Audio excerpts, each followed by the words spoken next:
Ya baik hadirin sekalian, kita masuki pada acara selanjutnya yaitu seminar yang akan disampaikan oleh Ibu Angelina Patiasina terkait dengan pemanfaatan sumber daya pertambangan di Provinsi Maluku dan Maluku Utara. Waktu dan tempat saya persilahkan kepada Ibu Angelina Patiasina.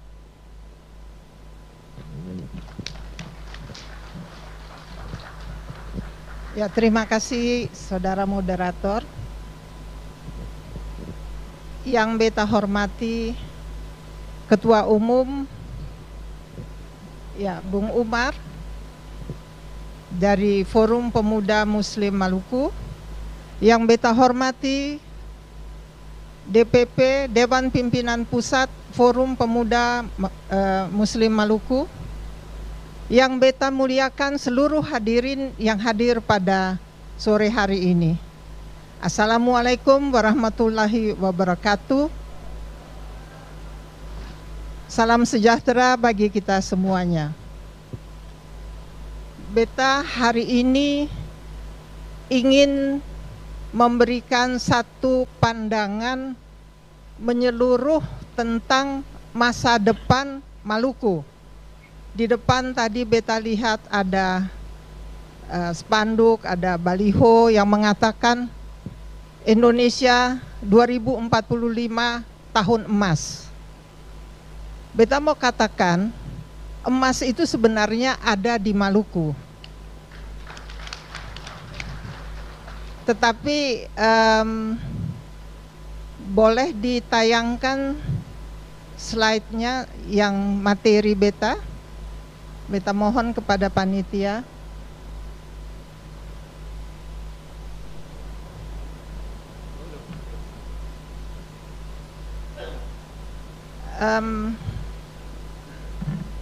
Mungkin judulnya dulu.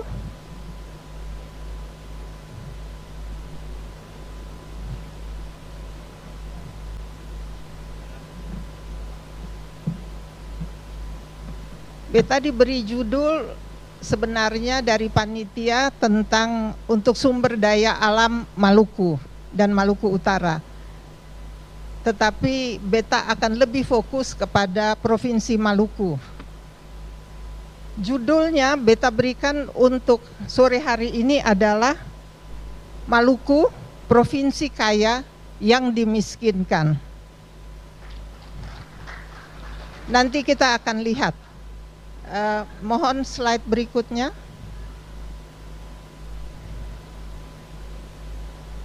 Nah, sekarang kita sama-sama melihat Maluku itu apa? Maluku itu adalah satu daerah, satu tempat yang paling unik di seluruh Nusantara Indonesia ini, yang namanya Republik Indonesia. Kalau Sumatera, kalau Jawa, dia adalah pecahan dari benua Asia. Kalau Papua, dia adalah pecahan dari benua Australia. Maluku, Maluku Utara, Maluku dan NTT, ini bukan pecahan dari mana-mana, dia muncul dari laut. Sehingga dia karena itu cengkeh, pala, tanaman-tanaman yang endemik itu adanya di dunia ini hanya di Maluku. Kenapa? Karena keunikan tadi. Provinsi ini luar biasa, daerah ini luar biasa. Kalau kita melihat dari zaman rempah modern, beta katakan zaman rempah modern itu adalah abad ke-17, tahun 1615, di sekitar itu. Maluku ini sudah pernah dia menjadi pusat perdagangan dunia. Maluku sebagai epicentrum perdagangan global. Kita mungkin sekarang mengatakan, masa bisa sih? Dengan sesungguhnya itu terjadi. Perdagangan global dan Eropa mengalami satu masa pencerahan, katanya semuanya dari kekayaan rempah-rempah. Dan itu adalah dari cengkeh, pala, cendana yang diambil dari Maluku, Maluku Utara sekarang, Maluku Utara, Maluku, dan juga dari NTT sekarang cendana. Ini yang membuat Eropa menjadi kaya. Beta sebagai mahasiswa studinya di Jerman, sehingga beta bisa melihat bagaimana kekayaan khususnya di Spanyol, Portugal, Belanda. Kalau Jerman mungkin agak sedikit. Mereka itu benar-benar mempunyai bangunan yang luar biasa hebatnya, megahnya, karena rempah-rempah dari Maluku, perdagangannya. Itu luar biasa, itu abad ke-17. Dan pada tahun itu juga VOC membangun markas besarnya di kota Ambon. Kita sudah tahu semua ini. Kemudian ini yang beta ingin menyampaikan ini kepada katong semua, supaya kita mendapatkan pandangan, visi tentang Maluku ke depan nanti. Maluku di abad 21. Abad 21 ini dinyatakan, didengungkan pada awal tahun 2000 sebagai the ocean century, atau yang namanya abad kelautan, karena memang ini akan bergeser dan sekarang sudah bergeser. Ada pergeseran kekuatan ekonomi dunia ke Indo-Pasifik, dan ada kontestasi kekuasaan Amerika versus Cina di Pasifik Selatan. Tolong petanya, lampiran yang berikut.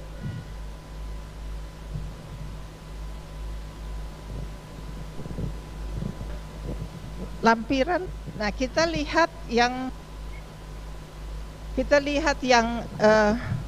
Indo-Pasifik, negara-negara Indo-Pasifik. Yang hijau ini semua adalah negara-negara Indo-Pasifik. Di dalamnya itu ada Cina, ada Korea, ada India, ada Indonesia, ada Jepang, ada Australia, kemudian ada Singapura, dan yang lain. 60% dari kekuatan ekonomi dunia ini sekarang ada di Indo-Pasifik.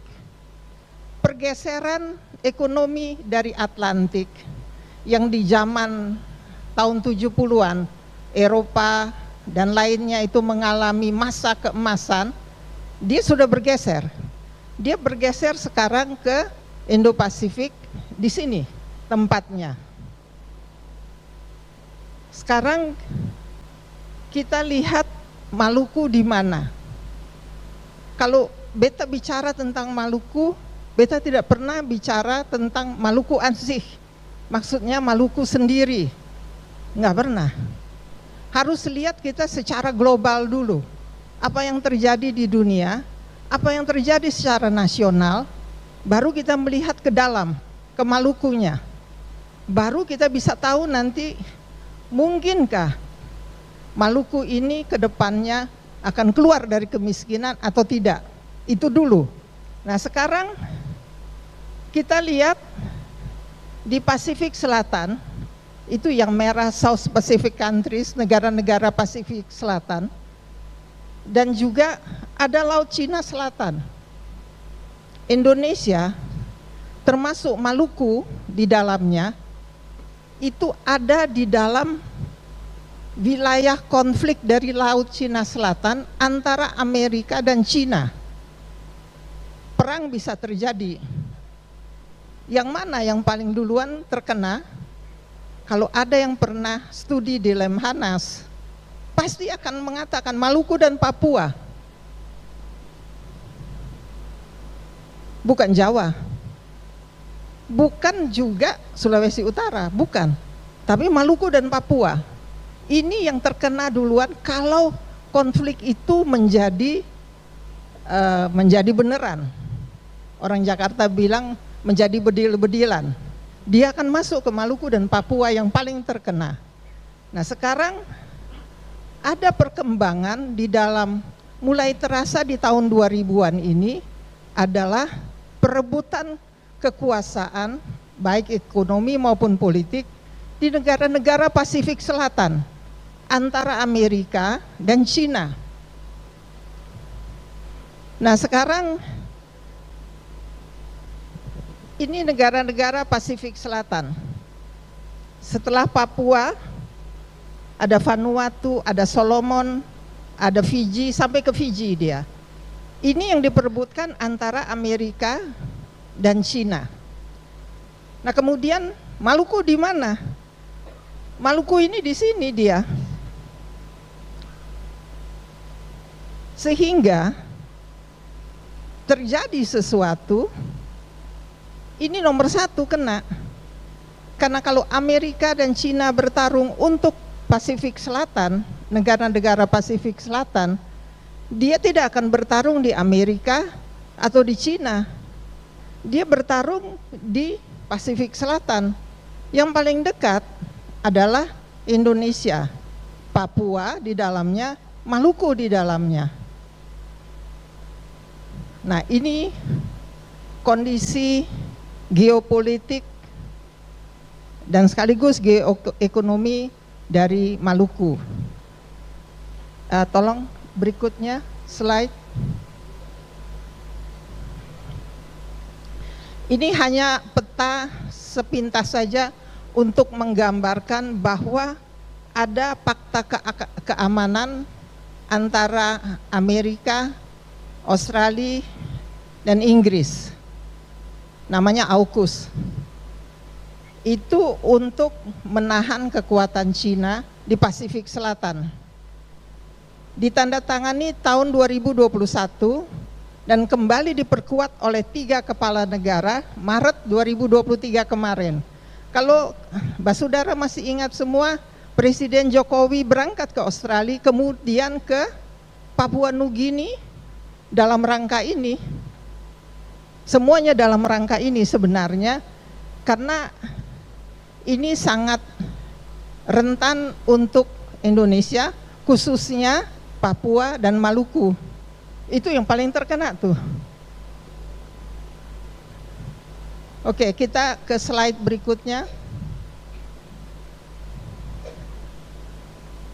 Nah, sekarang Maluku ini kan kaya ya. Banyak sekali yang mengatakan, bahkan tahun 2022 itu Presiden Jokowi, bukan tahun ini, awal-awal tahun ini Presiden Jokowi mengatakan dengan bangga bahwa Maluku Utara mengalami pertumbuhan 27,74%, tinggi sekali, paling tinggi di dunia katanya, tapi salah. Yang tertinggi di dunia pertumbuhannya pada era 2022 akhir adalah Guyana. Itu sekitar 47, sekian persen di Guyana itu. Karena minyak, dia punya minyak. Dan sekarang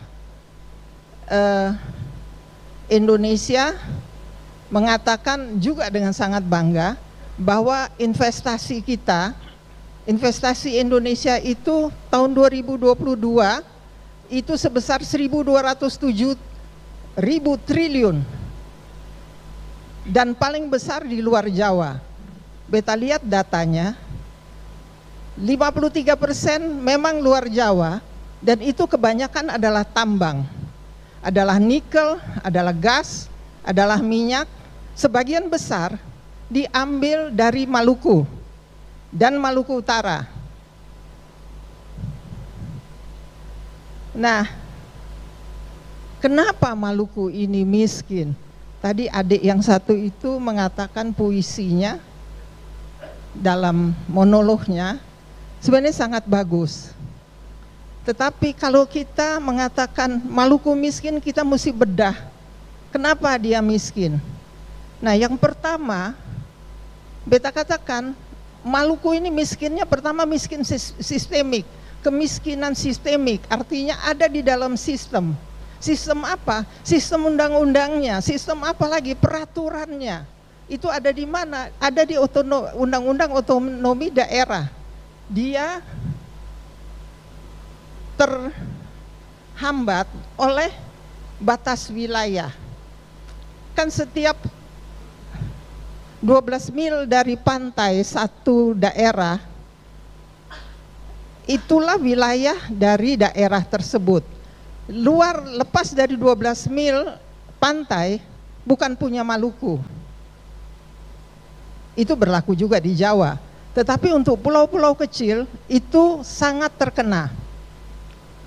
Dan kemudian dana alokasi umum itu berdasarkan luas wilayah darat. Ingat ya, darat. Sehingga kalau laut nggak dihitung. Dan jumlah penduduk. Maluku itu penduduknya 1,8 juta jiwa. Luas daratnya itu kecil sekali, luas lautnya yang besar. Sehingga secara sistem Maluku itu pasti dapat anggarannya kecil. Beta tahun 2003, ya dari tahun 99 sampai 2004, beta tuh menjadi pimpinan Badan Anggaran DPR RI. Dan kalau dilihat anggaran Maluku itu dari tahun 2003 sampai tahun ini tidak berubah. Jumlahnya hanya sekian. Apa sebabnya? Ya itu tadi, sistemik. Ini harus diperjuangkan di DPR. Beta katakan di sini kenapa? Supaya kita mendesak legislator kita yang ada di Maluku dan legislator kita yang ada di Senayan. Beta belum pernah menjadi wakil Maluku. Beta selalu wakil dari Sulawesi Utara karena mama beta dari Sangir, Talaut. Dan beta tahun 92 menjadi wakil dari Sumatera Utara karena beta punya papa pernah bertugas di Aceh. Nah, ini harus diperjuangkan di DPR. Kemudian produk domestik regional bruto, ini namanya itu yang selalu dibangga-banggakan oleh pejabat dari Maluku yang mengatakan kita ini pertumbuhannya tinggi. Jangan dilihat pertumbuhannya dari persentase, dilihat dari jumlahnya. Jumlahnya produk regional bruto dari Maluku itu hanya 13,7 triliun rupiah. DKI 485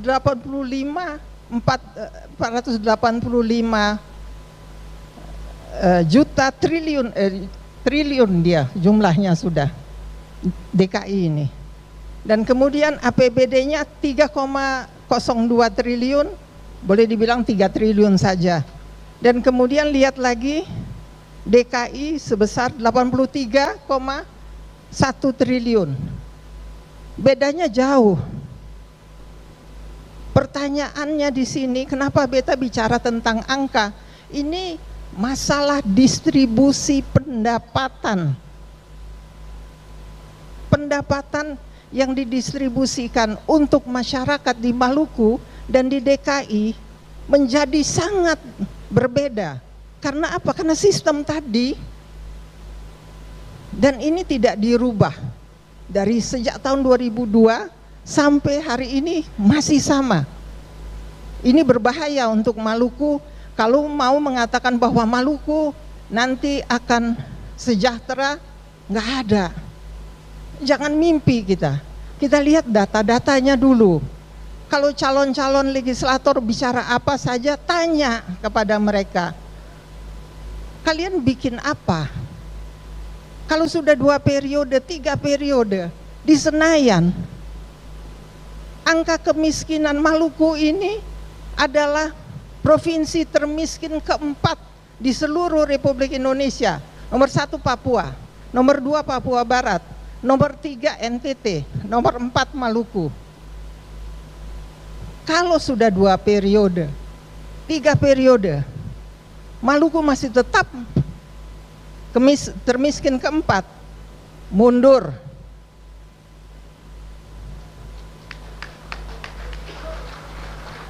Mundur dengan terhormat. artinya tidak bikin apa-apa.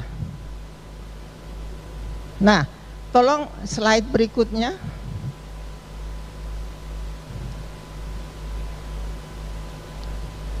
Lalu gimana ya caranya kita banyak kok orang Maluku tuh pinter-pinter, hebat-hebat. Betul, beta katakan tuh bukan hanya untuk sloganistis karena beta membawakan makalah, karena begitu banyak masyarakat Basudara semua di sini yang berasal dari Maluku atau punya darah Maluku Seng. Tapi sesungguhnya kita itu pinter, tapi terkungkung. Nah, Maluku membutuhkan big push, istilah ekonomi. Sekolah beta di Jerman dulu adalah politik ekonomi, sehingga beta menggunakan istilah-istilah itu. Nah, big push ini artinya dorongan besar untuk kita bisa keluar dari miskin keempat di Republik Indonesia ini. Caranya harus ada industri. Industri apa? Lah kita kan kaya, kita punya minyak, kita punya gas. Tapi jangan pengelolaan minyak kita seperti di Bula. Ada Bung Rudi nih, yang dari Seram Timur nih. Apa kabar Bung Rudi? Bula tuh miskin. Beta datang ke sana 3 hari, mau tahu dari bandara sampai ke kota Bula, yang beta lihat pompa angguk begini di sepanjang jalan dari bandara sampai ke kota Bula. Artinya minyak itu banyak. Jangan salah, minyak di Bula itu sudah dieksploitasi sejak tahun 1930-an. Tetapi masyarakat di Bula itu sangat miskin. Kenapa? Ini berarti ada yang salah dalam pengelolaan tambang di situ. Tidak tumbuh industri dari sana. Ini kita mesti tahu. Kenapa beta tahu itu? Karena ada orang dari Kampung Boy tahun 1957, dia membangun Permina di Aceh. Beta saksi hidup mulai dari anak umur berapa tahun waktu itu. Beta melihat bagaimana minyak itu kilang-kilangnya hancur dari perang dunia, dari perang dengan Jepang, dengan Belanda, habis Pangkalan Berandan itu. Tidak ada lagi apa-apa. Dalam waktu 3 bulan dia berdiri, kilang-kilangnya jadi. Masyarakatnya yang tadinya di Pangkalan Berandan tuh miskin, dia langsung ada semua bergairah, ekonomi jalan, sampai Sumatera Utara pun kebagian. Akhirnya seluruh Indonesia. Itu sejarah Pertamina. Dan yang mendirikan Pertamina dari puing-puing itu adalah orang Kampung Boy namanya Patiasina. Sehingga beta selalu marah kalau dikatakan bahwa kita tidak bisa apa-apa. Bohong. Beta saksi hidup. Tidak ada industri minyak nasional kalau tidak ada orang Maluku. Tidak mungkin. Silahkan siapa mau berdebat dengan beta. Beta bisa bicara. Karena beta ada di situ. Nah, pada saat beta lihat Bula, beta bilang, ini jahat. Ada yang tidak benar di sini. Nah, kemudian kita lihat ada 25 blok migas di Maluku. 25 blok loh itu. Yang dikelola sekarang baru 1, ada Statoil juga. Tadinya oleh Norwegia, tetapi diserahkan kembali. Sekarang belum lama ini Petronas akan masuk untuk mengelolanya. Itu di sekitar Kepulauan Aru. Yang satu lagi dikelola oleh Inpex. bersama dengan Shell waktu itu. Shell kemudian keluar. Kenapa beta bilang kita harus hati-hati dengan kekayaan kita? Karena Masela ini, Blok Masela itu tadinya 40 mil lepas pantai. Dia itu di perbatasan antara Australia dan Indonesia, dengan kisar di situ mungkin, apa di mana nggak tahu. Apa artinya? Artinya Maluku tidak akan dapat apa-apa, karena ingat tadi batas kita adalah 12 mil dari pantai. Blok Masela tadinya 40 mil lepas pantai, itu di laut. Maluku nggak akan dapat apa-apa, pajak aja nggak keruan kok itu. Kami berjuang bersama dengan Rijal Ramli, waktu itu dia menjadi Menko Maritim gitu. Beta kenal Pak Rijal itu sejak di DPR, dia menjadi rekan kerja kami. Dan beta katakan, ini gimana Masela? Dia tanya, kenapa? Kenapa lu mau Masela taruh di darat? Kalau di laut dia nggak dapat apa-apa. Maluku tuh tetap miskin karena kita nggak dapat bagian. Kalau gas ditaruh di darat, sekarang ditaruh di Selaru kan, blok migasnya, Blok Masela ini. Maka dari situ kita bisa buat industri petrokimia, kompleks industri petrokimia yang menghasilkan, ini ada plastik ini di depan sini, itu semuanya dari gas. Produk akhirnya ada macam-macam lagi, ada pupuk. Nah itu produk akhir juga dari gas. Dari semuanya kita akan menjadi kaya. Jadi kalau tadi adik yang satu itu mengatakan kita ini miskin, tidak dianggap orang oleh Jakarta, oleh apa, kita harus cerdas, harus memberikan tawaran, harus tahu masalahnya ada di mana. Beta selalu, kenapa beta memperjuangkan Blok Masela? Beta nggak punya bisnis di Blok Masela, sampai hari ini nggak punya. Beta memperjuangkan Blok Masela dengan apa? Dengan uang pribadi. Maluku nggak kasih apa-apa. Apa ada Pemda Maluku bilang terima kasih Ibu Angelina Seng? Beta juga tidak berharap itu. Kenapa? Karena beta mau lihat bahwa kita tuh bisa.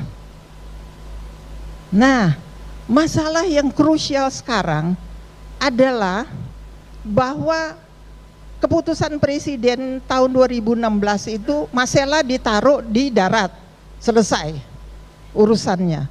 Perjuangannya amat sangat panjang sekali, penuh dengan kemarahan, penuh kelelahan, macam-macam. Tetapi akhirnya kami berhasil, dia dipindahkan ke darat. Nah sekarang Shell pull out, Shell keluar, diganti oleh Pertamina dan Petronas. Petronas itu punya Malaysia. Petronas 15%, Pertamina 20%, Shell itu 35%. Ini beta buka supaya kita semuanya tahu, kita semua bisa mengawasi. Jangan cuma mendengar, ditutup, nggak mau, beta nggak mau ditutup.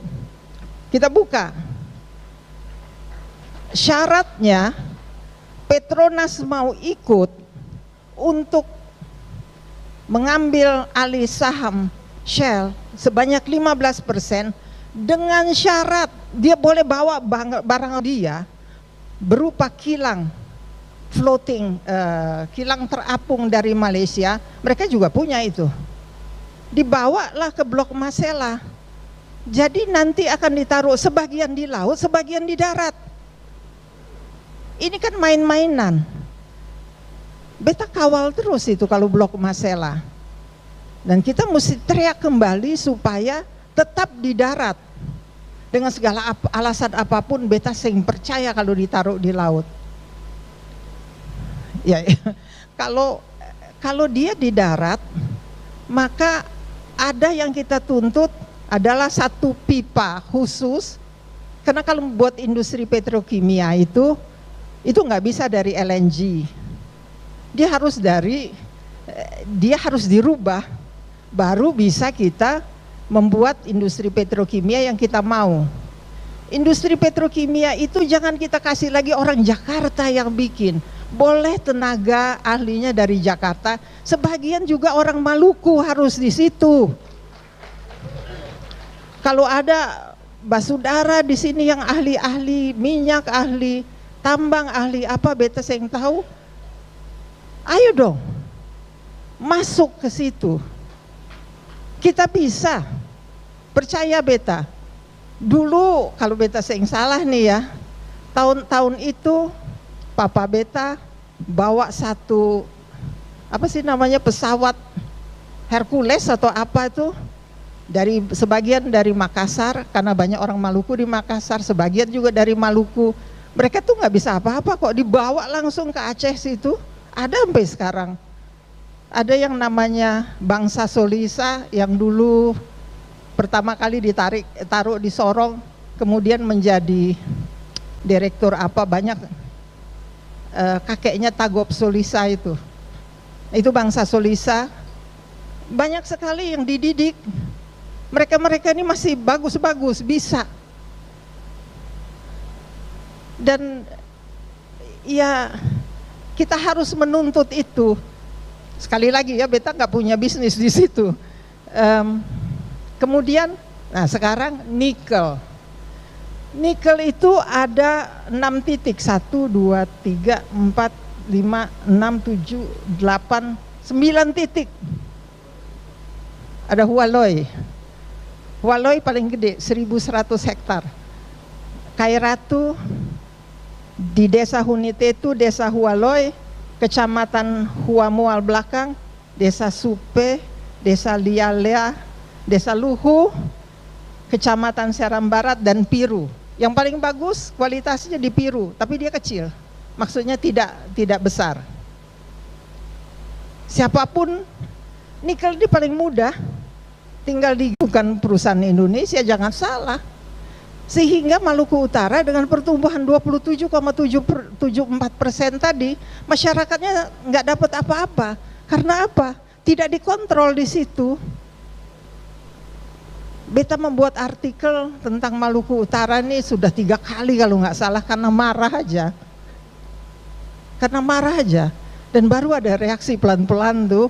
Mereka juga nggak suka sama beta, maksudnya yang punya smelter itu. Tapi beta juga nggak peduli dia mau suka apa enggak masalah itu. Nah sekarang seluruh kekayaan kita itu, dia bisa jadi berkat, dia bisa jadi kutuk. Hati-hati. Karena apa? Seperti Maluku Utara, yang kena itu masyarakat adat. Tanah mereka dirampas, ditinggalin lobang dan racun di situ. Ini bahaya. Siapa yang dapat? Tentu ada yang dapat di Maluku Utara, tetapi bukan masyarakat adatnya. Ini beta bilang, kenapa beta marah sekali? Karena ini adalah titipan, apa tadi adik kita bilang, upu-upu kita, nenek moyang kita. Itu titipannya yang harus kita. Jadi itu namanya tanah pusaka, bahaya itu. Kalau kita biarkan saja. Beta tidak mau terjadi itu di Pulau Seram. Nikelnya banyak-banyak, ngambilnya gampang sekali kok. Smelternya bisa dibikin di mana. Nah, ingat juga perusahaan nikel ini, mereka itu monopoli. Jadi kalau misalnya Bung Rudi mengeruk nikel di Piru misalnya, terus kan ini mesti karena hilirisasi mesti dimasukin ke smelter. Oh nggak bisa, akan diboikot kepada ada 5 pemain nikel besar, kecuali yang 5 atau sanak bersaudaranya tidak boleh masuk ke smelter itu. Ingat. Jadi kalau punya nikel tapi nggak bisa di smelter, akhirnya dijual gelap-gelap, diekspor gelap-gelap ke Cina. seperti yang terjadi baru-baru ini. Sekarang Presiden Jokowi lagi ke Afrika Selatan untuk mengikuti KTT BRICS. BRICS itu adalah Brasil, jadi kumpulan negara-negara Brasil, Rusia, India, Cina. Indonesia mau masuk juga katanya ke situ. Mudah-mudahan presiden di situ akan melihat bagaimana Afrika ini sudah berabad-abad dieksploitasi tambangnya, minyaknya banyak sekali di situ. Luar biasa Afrika itu, banyak sekali. Tetapi masyarakatnya miskin banget. Ini yang disebut resources curse, namanya kutukan sumber daya alam. Semua daerah, semua negara yang kaya akan barang tambang, sumber daya alam, itu pasti kena kutukan sumber daya alam. Itu dilanda konflik. Maluku di konflik udah pernah kan, tahun 99 kita diadu kayak jangkrik gitu. Kemudian miskin, lagi kita miskin terus kok sampai hari ini. Ya kalau ditanya, jadi beta punya teman sudah almarhum, namanya Arifin Panigoro. Dulu sama-sama kakak beta di ITB. Oh ya, kebetulan bertemu, terus beta tanya, Mas, kenapa ada namanya Pak Kuntoro? Mas, kenapa Mas Kun marah sih sama gua? Ya lagian lu Blok Masela udah di laut, bagus-bagus lu pindahin ke darat. Terus beta bilang, Mas, kalau Masela ditaruh di laut, masyarakat Maluku dapat apa, Mas? Lo bener juga sih katanya.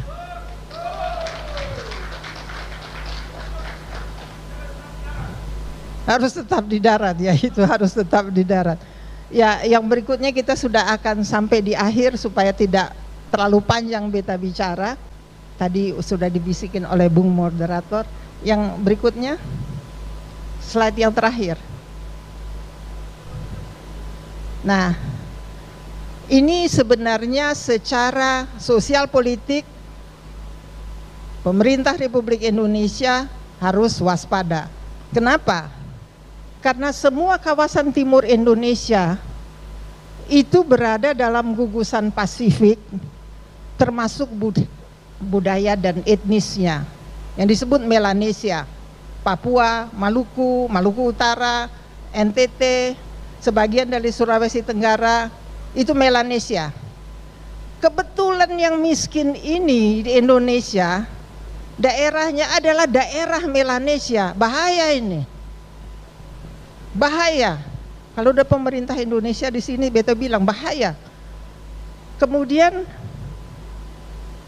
dengan adanya AUKUS dan pergeseran geopolitik ke Pasifik, maka saatnya sekarang pemerintah Republik Indonesia harus berpikir untuk membangun dari timur. Jangan lagi kita membangun hanya di barat, di timur dibiarin aja. Ini nggak bener. Memangnya kita tolol, kita bodoh, kita pinter kok. Kita juga bisa kasih kesempatan. Kesempatan yang tidak dikasih. Ya, mungkin kalau beta dulu di Senayan, beta sampai angkat mic kalau beta interupsi. Itu nanti. Oke. Membangun ekonomi kawasan timur berarti mensejahterakan masyarakat di sana, dan ini akan memperkokoh pertahanan dan keamanan negara. Mungkin beta sudahi dulu supaya sesudah beta masih ada Bung Karim yang akan memberikan paparannya juga tentang laut. Terima kasih banyak Basudara semuanya. Selamat siang. Ya baik, terima kasih Ibu Angelina Patiasina atas penyampaian materinya. Saya kira cukup lugas ya, dan terkadang membangkitkan adrenalin kita sebagai anak-anak Maluku di tanah rantau.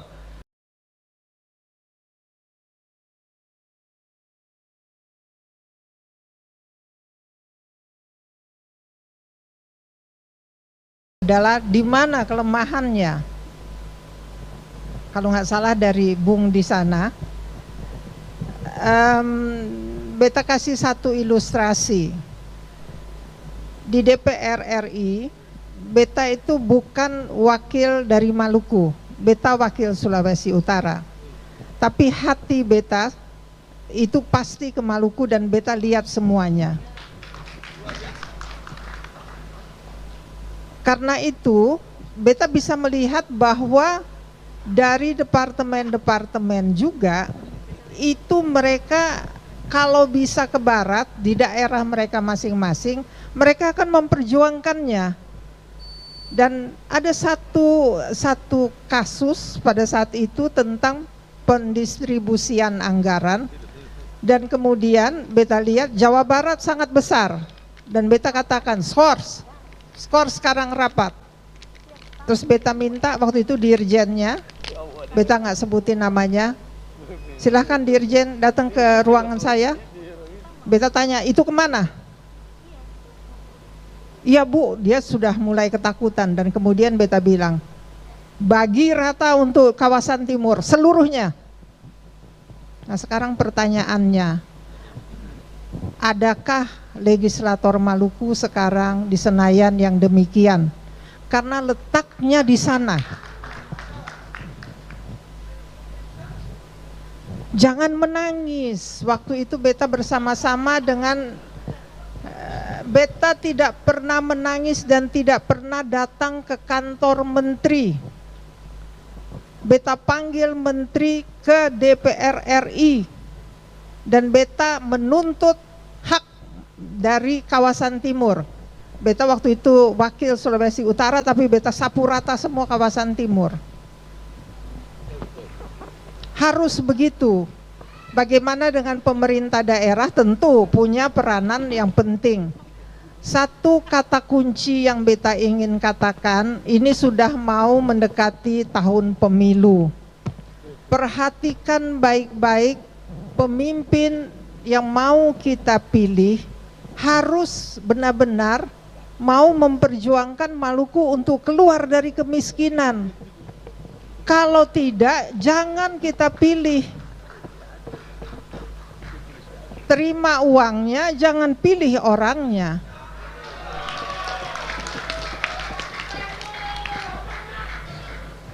Karena nanti dia juga tidak tahu apa yang harus dia lakukan dengan senjata dia sebagai legislator di Senayan.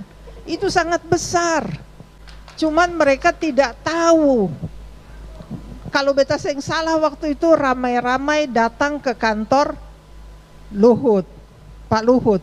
Tidak boleh legislator datang ke kantor menteri. Menteri harus datang ke DPR. Jangan kita sebut menteri dengan Bapak. Saya mohon, sekiranya Bapak berkenan, sing ada saudara menteri. Karena sebagai legislator kita sejajar dengan presiden. Satu hal, menjadi legislator wakil dari Maluku harus punya harga diri dan keberanian. Harus punya jaringan yang kuat. Kalau kita telepon menteri dan menteri tidak mau angkat, berhenti kita jadi anggota DPR. Itu kuncinya, Bung.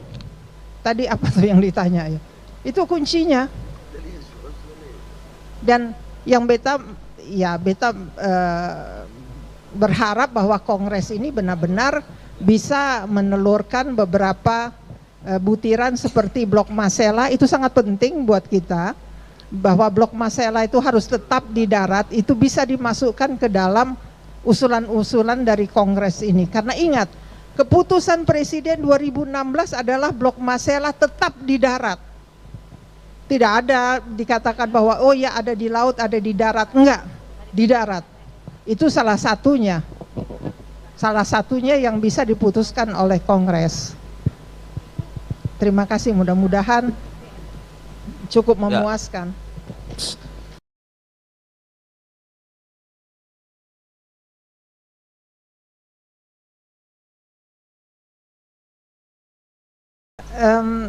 Pertama beta akan menanggapi Bung Jamal. Ya, Bung Jamal tadi mengatakan ya semoga Kongres ini akan memberikan rekomendasi kepada pemerintah daerah.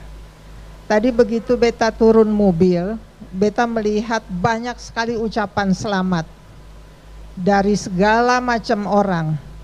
Artinya, apakah forum ini penting ataukah Bung Umar penting? Artinya, mata politik beta mengatakan, kenapa ke pemerintah daerah? Lebih bagus langsung ke pemerintah pusat, karena mereka yang mengambil keputusan. Beta mau ingatkan waktu memperjuangkan Blok Masela, sekitar 30 orang dari Maluku itu memang kami sengaja bawa ke Jakarta. Ada Pak Amir Hamzah, kebetulan hari ini mungkin tidak hadir, dan ada juga Profesor Sapteno, masih menjadi rektor terpilih. Tapi ada juga kebetulan masih gandong beta juga, waktu itu menjadi rektor Universitas Darussalam, Ohorela, dan banyak sekali dekan-dekan. Kami semuanya itu datang ke One Team Press, Dewan Pertimbangan Presiden, untuk mendesak, menuntut kepada pemerintah agar Blok Masela dipindahkan ke darat, minta agar anggota One Team Press itu menyampaikan pesan ini kepada Presiden. Dan apa yang terjadi di dalam ruangan itu, Bung Jamal, kalau itu nanti kami satu ketika membuat buku, itu luar biasa, karena kami tidak pernah berteriak-teriak di jalanan, kami berteriak di istana. Sampai Amir Hamzah itu orang tua umur 78 tahun, dia mengatakan dengan segala hormat, Bapak One Team Press, kalau Blok Masela tidak dipindahkan ke darat, mohon maaf bahwa Maluku kami akan berpikir ulang untuk tetap di dalam negara kesatuan Republik Indonesia. Kami tidak pernah menyampaikan itu di jalanan, kami sampaikan itu di istana. Dengan kata lain, kita harus tahu pintu mana yang kita masuk, itu saja. Dan tadi dikatakan apa yang harus kita perbuat di Blok Masela. 3 bulan waktunya sekarang untuk dibuat plan of development. Kalau plan of development sudah dibuat, close, sudah tutup. Karena itu beta berteriak-teriak, berseru-seru, artikel begitu banyak beta buat untuk dibaca oleh semua warga Maluku, masyarakat Maluku, untuk bersama-sama kita memperjuangkannya. Jangan dipindahkan ke laut atau jangan laut darat, jangan. Keputusan Presiden tahun 2016 adalah bahwa Blok Masela di darat. Itu. Bagaimana caranya? Kita harus berbicara itu. Sekarang gini, Petronas itu yang meminta bahwa 15% dia akan ikut di dalam saham Blok Masela, ininya Shell, kalau dia diperkenankan untuk membawa floating LNG bekas dia yang ada di Malaysia, dibawa ke Blok Masela untuk menjadi floating LNG di situ. Nah, kemudian Pertamina mengambil porsi sebanyak 20%. Kita membuat industri petrokimia di situ, Bung Jamal. Beta katakan di sini jumlahnya, modalnya adalah 12 triliun. Beta kira kita bisa itu. Ada Bung Umar di sini, kenapa kita nggak bisa? Maksudnya bukan 12 triliun kita semua, enggak. Itu bisa dibagi 3, bisa dibagi 4. Karena kompleks industri petrokimia itu ada macam-macam. Ada ambil apanya dulu, pupuknya dulu, embernya itu plastik-plastik itu dari situ semua. Begitu yang kita perjuangkan adalah POD selesai berdasarkan apa yang kita mau, maka industri petrokimia ini juga harus jalan. Jangan seperti di Blok Tangguh. Blok Tangguh itu nggak jalan dia.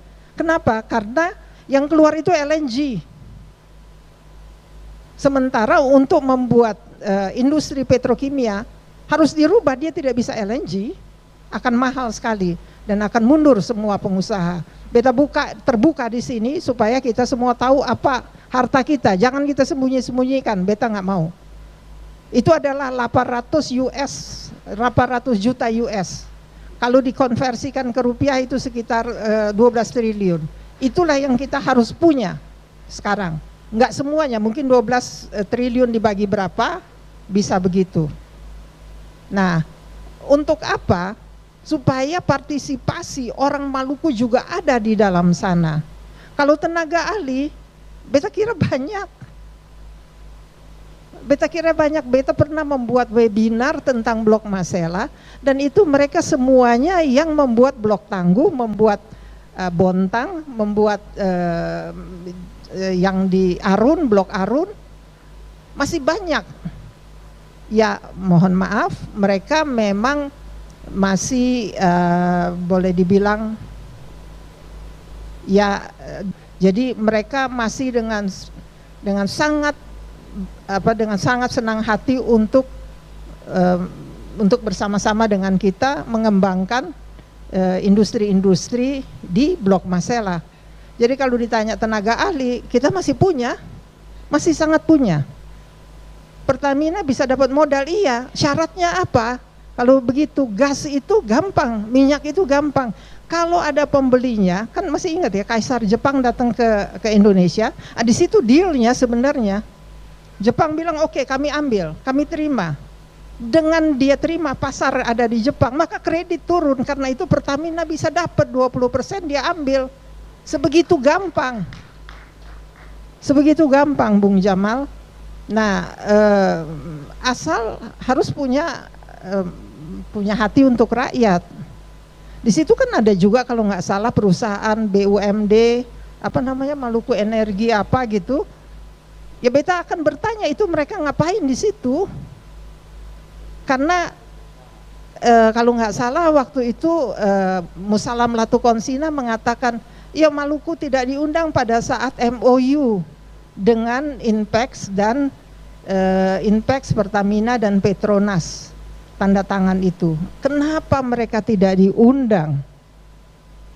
Itu kan tidak benar, barang-barang kita kok, yang punya kita, kenapa kita nggak diundang? Kenapa nggak marah tuh sama si Arifin Tasrif? Itu barang kita di perkarangan rumah kita. Habis itu orang datang, saya ambil ya, ya ambil dah. Nah, ada juga yang mengatakan kepada beta waktu itu, yo katong sing ada modal ibu, karena itu katong sing bisa banyak bicara. Itu yang di dalam laut itu gas itu modal apa bukan? Karena itu mereka bisa dapat kredit di luar.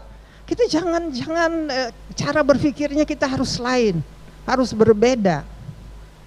Bung Jamal nanti mungkin dengan Bung Umar, beta bisa kasih banyak masukan-masukan, nggak susah kok mengelolanya itu. Apalagi beta ngelihat banyak itu kembang-kembang itu bisa diurus itu Blok Masela, asal tahu masuknya gitu. Jangan terlalu inilah. Dan kemudian beta mau menanggapi adik perempuan tadi yang bertanya tentang bagaimana untuk perempuan. Kan kuota untuk legislator itu untuk perempuan itu sebanyak 25% kalau beta sengsal, 30% itu. Tapi hanya sebegitu aja, sampai hari ini dari mulai beta di sana itu 2003 atau 2002 itu mulai dikeluarkan, sampai hari ini hanya kuantitas saja, jumlah memenuhi partisipasi perempuan di legislatif harus 30%. Ya dia bisa apa dia nggak bisa tetap aja pokoknya masuk. Nah, di mana letaknya? Mana adik tadi yang bertanya ya? Di dalam, nah, Nona, Di dalam di anggaran itu ada namanya gender budget. Jadi itu anggaran untuk perempuan. Disitulah kita berjuang sebagai perempuan. Di departemen apa saja itu ada gender budget itu. Di sana akan diberikan kelebihan, tapi harus diperjuangkan di pusat, kemudian di Maluku juga di provinsi, karena turunnya itu kan dari pusat dulu anggarannya, baru ke daerah. Itu sebenarnya beta bisa kasih waktu itu, sudah lama ya, tahun 2018 kalau beta seng salah, di HMI Putri di Maluku, beta tuh banyak juga ya, berapa kali beta kasih ceramah di situ tentang gender budget, juga tentang macam-macam itu. Kemudian apalagi tadi itu yang ditanya, rasanya udah ya.